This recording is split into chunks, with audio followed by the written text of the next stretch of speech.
For the people who like to defend the corruption of this government,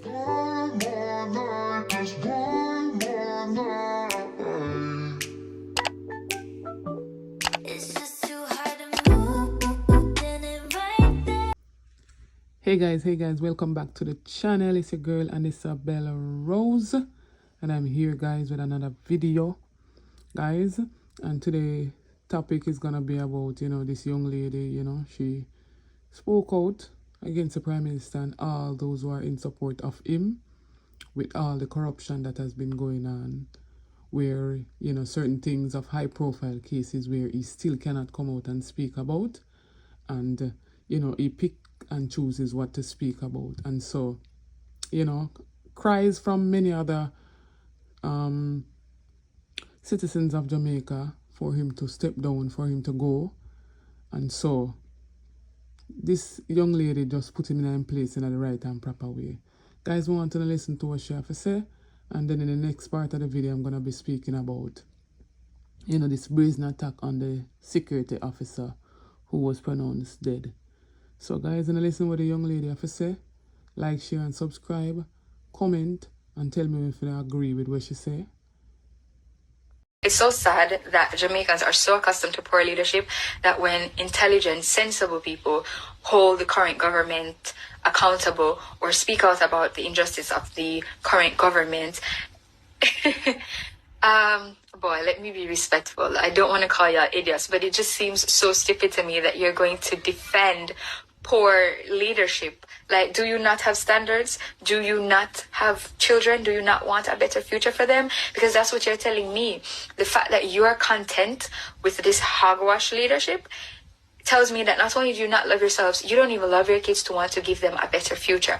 And for those of you saying that the government is doing such a good job, give specifics and stop talking claptrap on people's pages.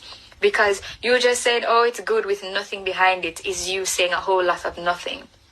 And furthermore, when you choose to be a leader, you choose to be in a position where you are held accountable. Just like if you are a parent, you chose to have kids, so you chose that responsibility, and you chose to be in a position where you can be held accountable if you are not taking care of those responsibilities. So as a parent, you're not minding your child. That's why you can be taken to court for maintenance. That's why kids have rights, so that parents can do right by them, and if they are not, they can be held accountable by the law. And it's the same with the government. Just like how a parent choose to have kids, the PM himself chose to be a leader. Nobody never dig him up in Spanish Town and beg him to serve the Jamaican people. Him take up himself and decided he wanted to serve. He's the same one who swore to be a good and faithful Prime Minister. Not my words, his. So holding him accountable has nothing to do with my personal feelings towards him. Holding him accountable has to do with his leadership, what he promised to do and what he ought to do based on the trust that Jamaicans have given him to serve as Prime Minister. To be content with little or mediocrity when more or better can be done is to lack ambition. To justify the poor leadership of the government on the grounds that, oh, the opposition is no better, is such poor reasoning. And it's that kind of reasoning that causes this cycle of poor leadership, of corruption within our government. If we started holding the leaders accountable, regardless of what party, then whoever is not in power would realize, listen, when I get into power, I can do the same foolishness that previous administration did, because these Jamaicans, they don't play and they don't care what party you are. They just want to know that whoever is in power does right by the Jamaican people. That's where real change is going to start. If you don't love yourself enough to demand better, why should these politicians do right by us?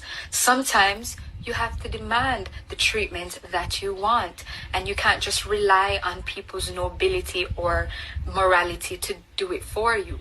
For the people who like to defend the corruption of this government, I would urge you to learn some self-love, learn some pride, to want better for yourself and want better for your kids. Like your ancestors did. They didn't use the excuse of, oh, I was born into slavery, I came and saw my parents being slaves, so you know what, let me just accept this as the status quo. No, they loved themselves enough, and they loved their kids and their grandkids enough to fight for a freedom that they themselves would never enjoy, but their kids and their grandkids was going to enjoy. So love your kids enough to want to create a better Jamaica. So guys, as I said before, I am non-affiliated with no party, and whosoever may come into power and from them I keep up foolishness or slackness, we have to talk the truth and we have to make them know say a foolishness and slackness them are going with. We not cover up no corruption boy, we not cover up no farmer ill treatment about ya where it concerns the citizen of Jamaica. And so guys, me not agree with the majority of what this year Prime Minister here are going with, and so I agree with what this young lady say. Well put together, well said.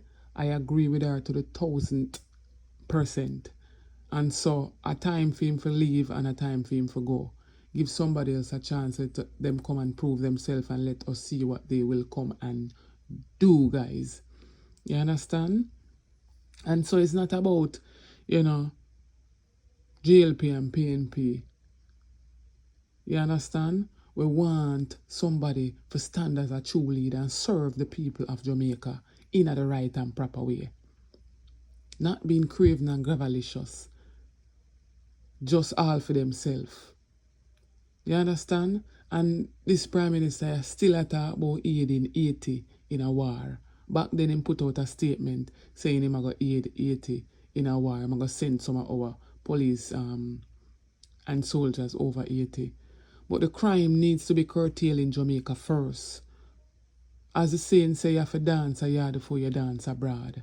And so you have to curtail the crime and violence in a Jamaica before you can think about aiding any other countries or any other island.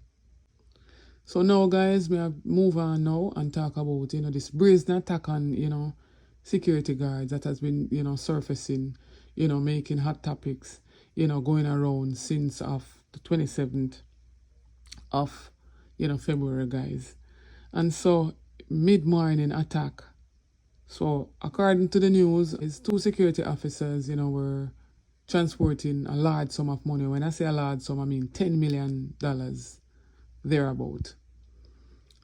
Jamaican dollars, I should say. And somewhere there in Portmore, Pines Plaza in St. Catherine. So I'm not sure if leads were made to, some men, or they were watching, or they know the regular operation of these security guards and, who they collect money for, which business place they collect money for. And so, they have been studying and premeditating, how to pounce upon them and how to carry out them dirty deed and them dirty agenda. And so guys, them do that successfully. And so one of the security guards was shot up while transporting 10 million Jamaican dollars to go and unload in our ATM. Shot up, both of them, a female and a male. The male was pronounced dead on the spot, guys, and the female was taken to hospital where she underwent surgery, according to the news, in critical but yet stable condition for the time being, guys. And guys, this is so wicked and cruel, and the thieves, the gunmen, ran away with the bags of cash. Nobody no want work again, as me say. Nobody no want honest living. Honest living, go out there, go work and sweat for your bread. You want go out there, go rob and thief and kill people. All who know these 2 men or these men that did carry out this act, gonna need to speak up. If I even anonymously, gonna need to speak up. Too much attacks now on the security officers them. Too many attacks. And in a time like this where the hearts of men get so desperately wicked, you have to expect anything right now from anybody. You have to always be on the lookout, especially when you're in certain line of work. And security officers as well as the law people, you have to be on the lookout whether you on or off duty. Because these hardened core criminals that are out there, is getting from bad to worse. And these are the things that the Prime Minister needs for curtail and nip in the bud from early. From day one, the outrageous acts of killing and crime and violence in our small island, in mid-morning, brazen attack on the security forces, on the security officers. Rest in peace to the security officers and to the other security officer. I'm praying that she pull through. You know, guys, I'm praying and condolence to the family of the one that was, you know, has lost his life. It's so sad you're out there working honest bread and you have to meet a demise in such a way. Mighty God. But guys, I thank you for listening to what I have to say. Thank you for the support on the channel, guys. I'm asking you to continue to support the channel, as well as for like, share, and subscribe to the videos, them guys. And comment down below and let me know what you think on certain topics when we put hot topics when we put out. I'm not gonna comment and speak on every topic when we say out there, but things that are passionate to me that really touch me in a particular way. So guys, thanks again for the support. Remember for like, share, and subscribe. It's a girl and Isabella Rose.